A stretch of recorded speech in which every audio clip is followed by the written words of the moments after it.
Hi, and welcome back to 50 Shades of Blonde, our first anniversary show, and I'm Missy Day. And Jill Branson. Are you having a good time so far? I'm having so much fun. We've been laughing and laughing and laughing, and that's what we love to do. So Yes. we're glad you can laugh along with us, or at least hope you are laughing Yes. along with And us. if you're not, what's wrong with you? That's Yeah. my question.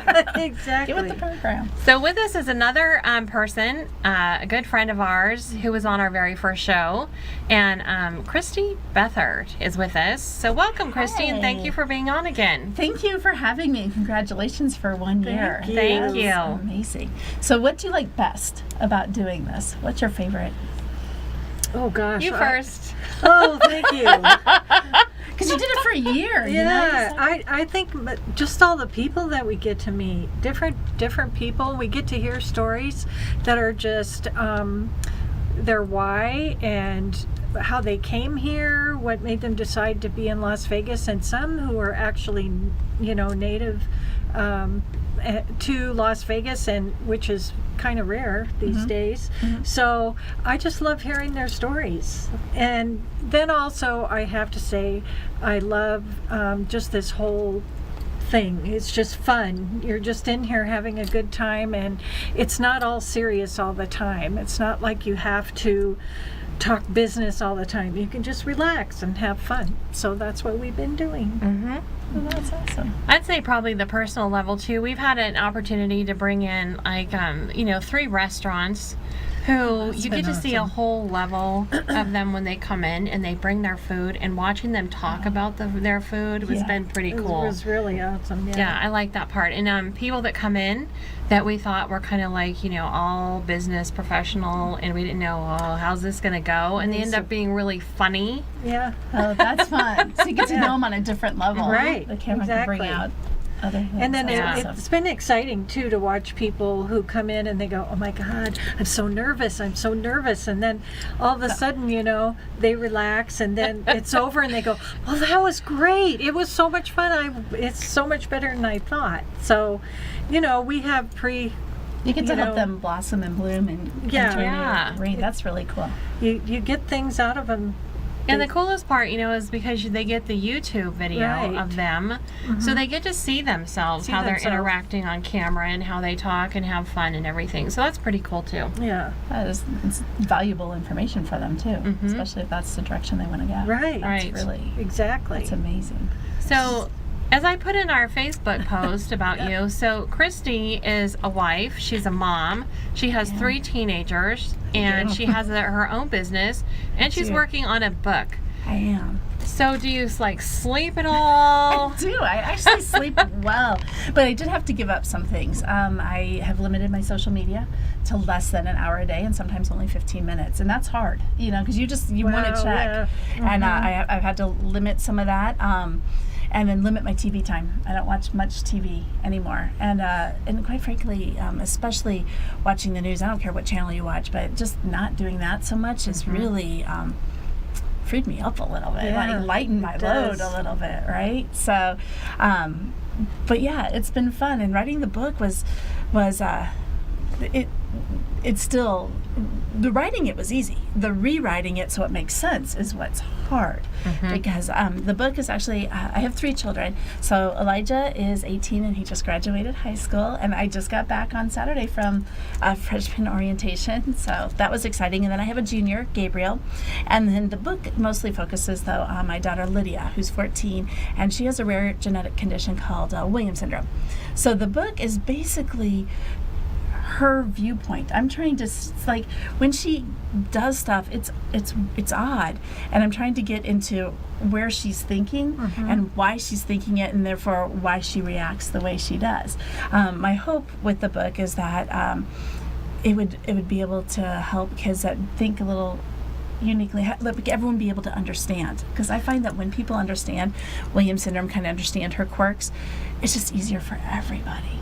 And she's Right. more accepted, and then, they're like, oh, I get it now, that she doesn't think the way we think, or what she sees maybe isn't what we see. And so, yeah, and it's also, I'm not, I'm lucky in that I'm a Christian, and so I don't know how people that aren't Christian deal with that. But I believe God made her exactly the way He intended.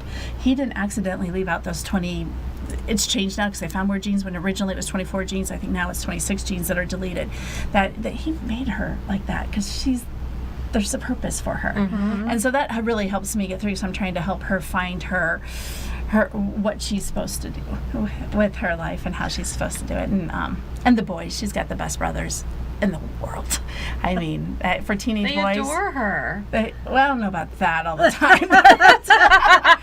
But they are so good to her. But you're right. I mean, from the outside world, you would think that they adore her, but they tolerate her amazingly, and they do a great job with it. So I'm just hoping that this book will be able to move that along. And, you know, if a child runs out of the bathroom without their pants up because the hair dryer is going, she can't stand hand dryers. Like, it just makes her insane.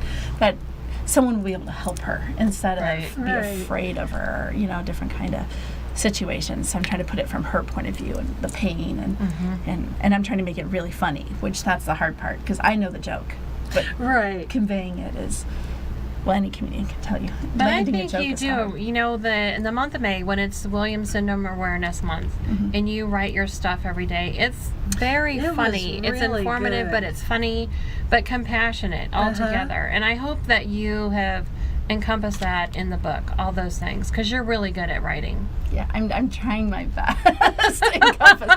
And some of the chapters I've rewritten 100 times and still haven't landed it, you know, so it might end up just being deleted if I can't get it right. But so yeah, it's But I love the way you incorporate how you feel as the parent, and then how it happens with her, and then you explain it, and it's wonderful to read them. Yeah, thank you. I do get some Williams Center family going, exactly, thank you, you know, because it's a walk. It's not always easy, but you know, as long as you keep a good attitude, you can always laugh.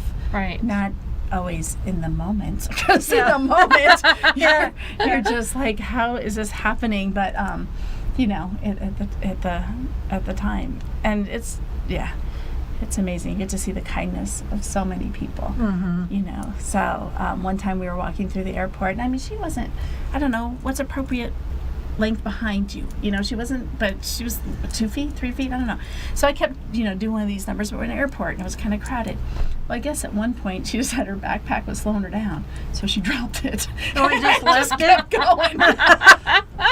Oh, gosh. Just kept going. So we get to the gate, and because I had all 3 kids, you know, so I had one, and she was maybe in kindergarten, maybe in first grade, you know, one ahead, and I'm just, you know, so I had like a 4th, 3rd, and a kindergartner, and I'm, you know, just doing one of these. So we get to the gate, and, you know, we kind of huddle up, and this nice man just comes and brings me her backpack. And it's just like, I don't know how many gates he had to walk to follow us and stuff, but you just find there's kindness everywhere. And when you really look for it, I mean, there's I've had bad stories too, but when you look for the kindness, it so much outweighs. Right. And so sometimes it's just, you just got to make sure where you're focused. And if you're focused on the happy, you will find the happy. It's all up there. I think the coolest thing was when you had the video of Lydia on the escalator when she finally did it by herself. Yeah, that was, well, and that's another thing, like, people don't understand. Like, think about an escalator. It's like a straight walking thing, and then all of a sudden it's stairs. And then all of a sudden it's a straight walking thing, and then disappears. Like, in her mind, how is this happening? And to get her to go on it was just not happening. She just thought she was going to disappear. I don't know but, you know, disappear, and she just forgot. We spent years going to the mall and riding escalators and practicing, and she would grab the railing and stop, and we'd watch people go down, and she would scream because she thinks they're going to die, you know, or whatever. So, I mean, but that's just the thing, you know, we just had to work really hard to get her to be normal. And then when she did it, and now whenever there's an escalator, she wants to ride it like 20 times. Like, she is so proud of herself. And she should be. She worked really hard to overcome a fear, and she can master it now. So it's awesome. That's very cool. So what are you doing right now as far as your business? Oh, okay, great. So as far as Nerium International, I'm doing just what I always do. Is I share the product, and I talk to people, and I see if, for me, it's a perfect business because it fits in my day. You know, I don't have someone tell me when to show up. I show up as I need to. And so it's been amazing, and I've been finding other moms or parents that want a little bit extra, want to work a little bit extra, but can't miss pickup time. They have their kids that they're taking care of first. So it's going well, and it's fun. If you haven't tried direct sales, whatever it is, I'm a huge proponent of it. I believe So in if it. somebody is interested and they're watching right now, how can they get a hold of you? Oh, so you can. Facebook is probably my favorite, and it's Christy Trover Bethard. That's just my personal page, and my phone number is 702-521-5024. And if you know anyone with special needs that maybe needs someone to talk to, and I'm good with that too, because there's a process that you go through. Awesome. Thank you again for coming Thank on. We you. appreciate it so much, and for your support. And stay with us for our last segment. We're going to have a big, huge birthday party right Big here in the party. studio.